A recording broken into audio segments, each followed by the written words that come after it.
Hey, everybody. Welcome back to the Patrick Connection Huddle. And as you know, I bring on veterans who have served this great nation and also have a great connection to the Hoosier State, whether they have considered Indiana their new home or consider Indiana as their returning home. So today, I would like you guys and gals to connect with my fellow Marine Corps brother, Chris Snell. He is a man of many hats. I've known Chris. Chris, I've known you for about almost a decade, right? Because back when you were with Red Cross, right? Yeah, for a while. Yeah. Yeah, yeah. And he's done some amazing things in the veteran community, and we'll talk more based about some things he has going on currently. So, Chris, welcome to the show. Yeah. Thank you, man. No problem, no Appreciate it. problem. And as we talk about veterans and their transition stories and all the things they're doing now. So as you know, I'm going to open this up and ask, like, what did you do in our beloved Corps? Yeah. So I served 8 years total. I did 3.5 with infantry out in 3rd Battalion, 7th Marines, weapons company. Started off as an 81 millimeter mortarman, and within a month of being in that unit from straight out of School of Infantry, got deployed to Iraq in 2004. And then I didn't even do my regular job. We became part of a combined anti-armor team.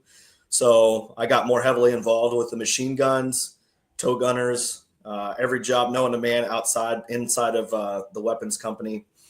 Did 2 tours to Iraq. And then I re-enlisted to a unit called Foreign Military Training Unit. I had no idea what it was. My commander didn't know what it was. It was a 2-sentence brief on the internet of a mission statement. And I said, well, anything is better than Iraq right now. We had suffered some heavy losses on my second deployment. And then I was like, just give me the orders. It sounds like I'll go train people up on what to do on tactics and stuff. Sounds a lot better than what I've been doing right now. So that shifted you from being in the field to being an instructor then? Yeah. So yes, essentially. And then I got I transferred all the way from 29 Palms to Camp Lejeune, North Carolina. Ooh. And that was a heavy haul because I drove the entire way. So, and I got in a wreck on the way out. So, got to Camp Lejeune. I joined this unit. Was told that it's a 7-month pipeline training, and I was really confused about what we were still doing. We get a brief from a master sergeant that said if you fail one test, you're back to the fleet. And I was just kind of like, what am I getting myself involved in? And lo and behold, it became Marine Special Operations Advisor Group. And then later became 3rd Marine Special Operations Battalion, known today as 3rd Marine Raider Battalion. So essentially, I joined into the special operations community unknowingly. Had I ever thought that I was going to be going into special operations, I have always been very honest about myself and my capabilities. I would have never probably tried out. But I got put in this pipeline, told if you failed, you go back to the fleet. I didn't want to go back to the fleet. That challenged me. Challenged me mentally and physically. The course was very hot and heavy. They were developing the SOPs and TTPs for the unit, essentially what is known as ITC today. And the men that go through ITC today are going through a more heavy course than what I went through. But, when you're developing the stages of courses and trying to really refine what an operator looks like, I was one of the 2nd to 3rd classes that went through trying to develop those tactics and procedures, and really they're lining out of the initial training for Marine Raiders. So that was part of my career. And then I finished out my pipeline training in July of 2007 and got into my first team.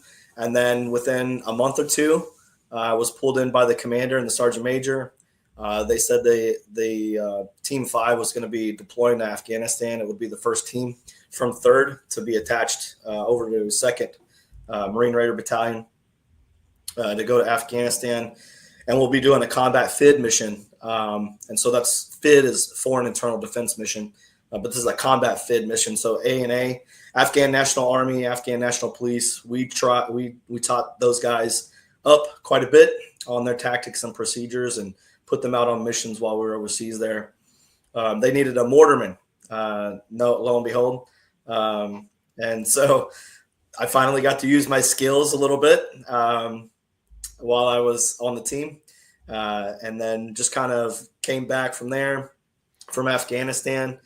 And then our team got broken up, and I went into another team, went straight into jump school from there, then to join Armorers Corps, did a lot of schools, a lot of training. And then I had my second child at that point in 2010. And I really knew at that point I was not meant for long-term special operations. It's a very heavy, demanding career. Respect all the guys who developed 20 years of time doing that, especially being away from their families for so much and so long of time. So I knew where I was. I knew where I was mentally, and I knew that I wasn't 100% in it anymore. So I got out. I had no plan. I really didn't. I knew that Indiana State Police were hiring, so I went to go through that. I got to the interview portion, and I called up the lieutenant, and I said, "Hey, I appreciate the invite. I am not 100% in this, and I really feel awful that you probably probably cut out a guy or two for me. I would really like if you called them back and put them back in the process. I feel awful, and I can't do this." So I ended up just transitioning out of the military in 2011. And then I joined the Army Reserves probably a month later. I went into the thought process of a long-term career, something that would be, as far as longevity goes, something that would be good for my career afterwards, after the military retirement. So I went into human resources. So here I am, an infantry special operations Marine, going into an Army Reserve unit, human resources. And you want to talk about a transition, that really messes with the whole ball game. It's a different military vibe on the reserve side. And it's very, and a Marine too at that, right? And it's very confusing to a Marine, not because we're crayon eaters, but because it's just a different vibe. So a lot of respect to the reserve side, but definitely not my area. So I did my 6 years and I got out, and I hung up my boots in 2017, and officially just transitioned into the civilian sector. Okay. Well, it sounds like you had a lot of different experiences that help, get you to the person you are today. So let's talk about that. Like, how that journey with your military experience, like, how did that help you become the person you are today? Yeah. So I went through a lot of struggles. I saw a lot of combat action. I saw a lot of guys either get injured or killed. And that really just throws a big wrench in your life psychologically. I think I struggled for many years with dealing with the trauma of seeing that kind of stuff. And I became very cold-hearted in the mission set. So knowing that you're going to be going into these hostile environments, death is inevitable, injuries are inevitable. And so your mindset is not only strengthened, but your heart becomes very cold. And so people, you don't have real great relationships with people. I know that helped as far as struggling goes. I would say I dealt with that a lot over the years, but I wouldn't change it for the world, because it has enabled me to understand a lot of tough situations and understand that I can still have this mindset of, well, it's not life or death. Even though you may be dealing with a manager who thinks it's the emergency moment, it's not an emergency, and there's no need to freak out. Let's keep cool, calm, and collected, and let's drive on. And if mistakes are made, own up to it, take it for what it's worth, take your lickings, and continue to move forward with it. Every day that I get to live on this planet, I don't take it for granted. I have a lot of people that rely on me, my family, and I just want to be a part of what I can do and drive my mission forward, without thinking too much of myself in it. Obviously, It's all about serving for a purpose greater than your own, right? And yeah. our families are a huge part of that, and Mm-hmm. continuing what we do, in our communities throughout the state. So definitely appreciate you sharing that. So when we talk about like your whole journey, active duty to reserve, what really are some things that you could provide, like advice you could provide to somebody getting out today? Yeah. I mean, the norm now is so many people that are transitioning are having plans ready to go. Um, it's either dealing with finances, it's dealing with housing, where you're going to live, finding out where the geographic scope lands you. What does that look like monetarily? What's it look like, um, with the surroundings? What's the community like? Um, Always having a plan, and you just can't say it enough. People don't catch on to it until it's really too late. Sometimes there are people that do plan ahead, and there's people that just don't plan until they get smacked in the face. Um, don't wait to get smacked in the face. That's just one thing that you cannot come back from, because it's always going to be a lesson learned, just not in the best positive manner. So for transitioning service members, like, have your game plan. It's okay to have, that job you think you're going to get, but always ask, what if this doesn't work out, and plan from there. Because it's not 100% guaranteed what you're going to get. The civilian sector really doesn't care about your service. They say thank you. They care about it, but in a sense, not in the way that we care about it as veterans. They care about it in the sense of legalities most of the time. So they're really not going to shut you out the door because you're a veteran, like Vietnam vets had to deal with. Mm-hmm. But they're not real concerned about you being a veteran. They want to know what you're going to do for the company. How are you going to build that company? How are you going to continue to grow that organization? What's it look like? And you have to understand your value, and what you bring to the table. And if you're not the right person, you need to know that too. You need to actually be honest about yourself and say, you know what? I really like that job. I would love that job. It pays well, or it's giving me a title, whatever it is that entices people to go for a job. But be really honest about yourself and your ability to help that organization grow. That's some great suggestions. I kind of, the no plan. I was like one of those people. didn't pay attention in All taps. lessons learned.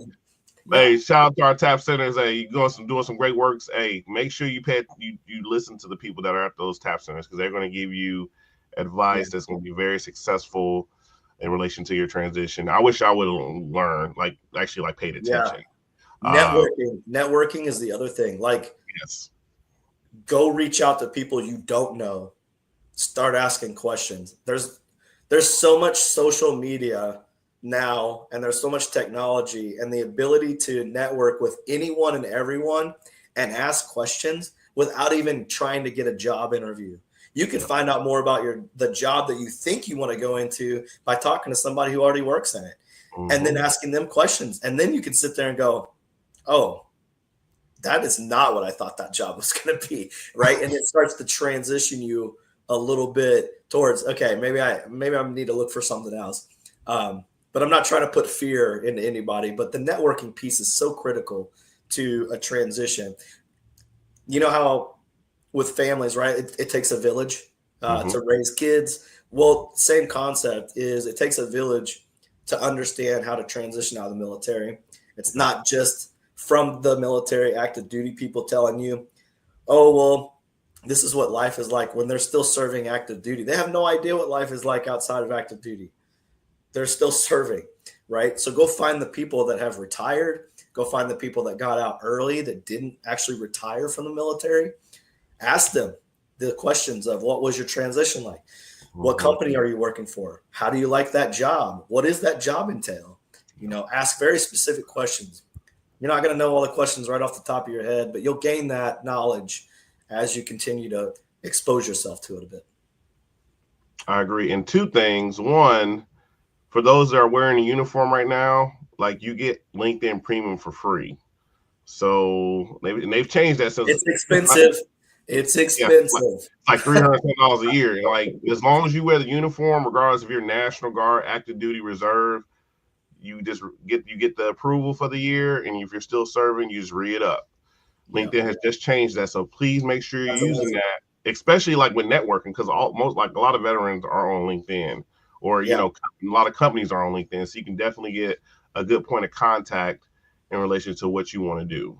Yeah, there's a guy on LinkedIn. I got to do the shout out. There's a guy on LinkedIn. His name is Charles Wells.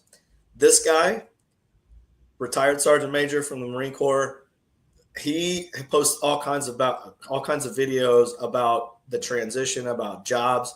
He's a really great person to look at on that platform and really learn some new things. Got to check him out. And check him out for sure. Yeah. So while we're talking entrepreneurship, because you're an entrepreneur, right? And I guess that kind of segues us into the things to close out with. Let's talk about that. So let's talk about your business. I'm going to put this up on the screen right quick. If I can. Wait, it should. Oh, it's right. It's already there. Boom. There we go. So tell us more about your company and the things that you specialize in. Yeah. So if you want to help people, because I'll butcher it all, really. If you go to About Us and just click on it, that'll give you our statement. The biggest mission that we have, and I really take this platform from my foreign internal defense missions. I used to go overseas. I used to train host nation forces how to defend their countries, right? How to defend and put a defense mechanism in their specific countries. I take that platform a bit and put it into this business here. So when we say that our goal is to create safer communities, we truly mean that. And we mean it in a variety of aspects. It's not just, you see the video of us holding some guns and doing some firearms training. That's part of the mission, right? Is educating people on firearms right from the very basic level up to level 3, which is more of your, guys that are running and gunning. And so with that being said, the other portions are preparedness and risk mitigation. And so when we talk about preparedness, what does it look like for your business? What's it look like for your church? What does it look like for your family? And so we talk through that and we consult in that area. And then risk mitigation, same concept, but actually doing, a physical security risk assessment, going through and looking at the vulnerabilities, finding out what you should probably look at as far as preparing your home, your business, your church, whatever it can be. So, yeah, Magnus Group, we started in 2023. My business partner and I are both Marines. We have deployments to Iraq and Afghanistan. We've been through some real world stuff. We love instructors in the firearms world. We respect them.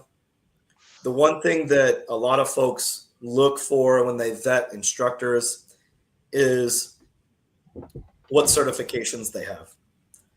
And so I'm very honest, again, about my capabilities and my abilities. I have 20,000 plus hours on the gun, on multiple systems and platforms. I have no NRA certification. I have no USCCA certification. I have been in real world firefights. So I understand the psychology and the physiology that goes behind actually defending yourself with a gun. And so that's the unique training that people will get. I see you popped up our shop there. We just put on pomp pepper spray. So I'm going to make this wide announcement now. 2025, we're going to be offering OC pepper spray courses. So Oh, look forward to that. We'll put that up on the website here in a little while. But we're making that announcement here today. So that's going to be fun. And we have some shirts. We have some swag. And we're learning more about the swag and selling stuff to people, trying to market ourselves out there. So if prices affect people, we get it, but we're trying to market as well. So every dollar goes right back into our organization for operational costs right now. Um, so well, this is awesome. So everybody out there, hey, come check out Magnus Group. Hey, Chris is doing some great things with his company. Support your veteran-owned business, obviously, right? Because we support our veterans and the things they're doing in our community. It does great things. And I got to connect you with another guy, Chris, I think might be very advantageous as far as business endeavors. So we'll have yeah, to get that started willing and for network for sure. sure. Yeah, we'll have to get that started for sure. So thank you for sharing that and telling us about the Magnus Group. I will close this out with one more question. Why Indiana? I was actually born and raised here in Bloomington, Indiana. Okay. So I graduated from Bloomington South. Um, I literally live less than a mile away from it right now. Um, we came back again, going back to my transition, right? I didn't have this greatest plan. And so the plan was to at least come back to a support system, which was my family.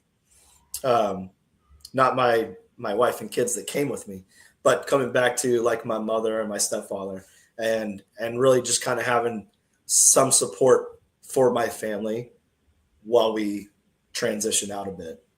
Um, Hindsight, probably would have done the same thing, but I would have actually loved to have networked with people outside of the military that had more experience in the transition process so that I could prepare my family better.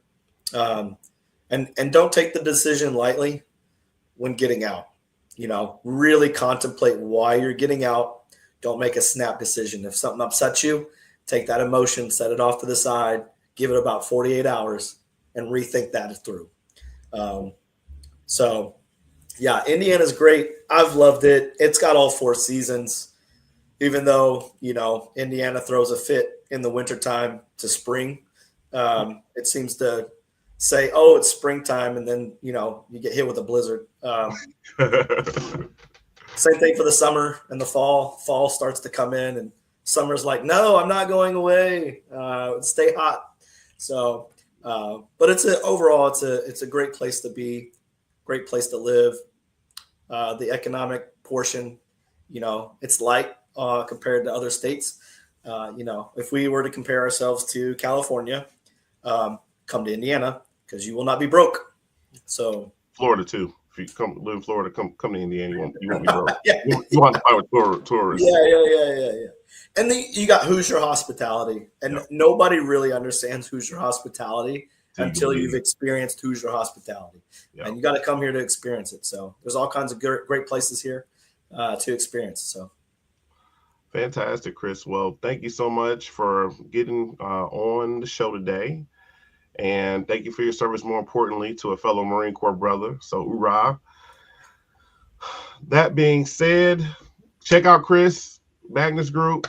Definitely a great guy. We call you boomerangs. Boomerangs are people that serve and then come back. So, good connecting with a boomerang. And I'm sure I'll be seeing you. I'm not too far away from you. So, we'll have to coordinate a lunch day or something because absolutely, I definitely need to explore up in Bloomington area more for sure. absolutely, man. So, all right, well, I'm going to kick you off right quick. All right. And say bye. See you guys. Well, there you have it. Chris Snell, Magnus Group, fellow Marine Corps brother, a Hoosier. Great stories from fellow veterans, and want to take time to really thank him for sharing his story with us today. That being said, don't forget to tune in to future sessions of the Patrick Connection Huddle. And until next time, be well, be safe, and enjoy the Hoosier State. Take care. A thriving job market and low cost of living, plus a wide range of veteran benefits, make Indiana the perfect place for veterans of the United States military to call home. InVets can help you find that home. We're an organization started by veterans to help former service members transition to civilian life in our state. InVets can help you find the community with the career opportunities, housing, schools, and amenities that fit your lifestyle. To learn more about InVets, visit us at invets.org today.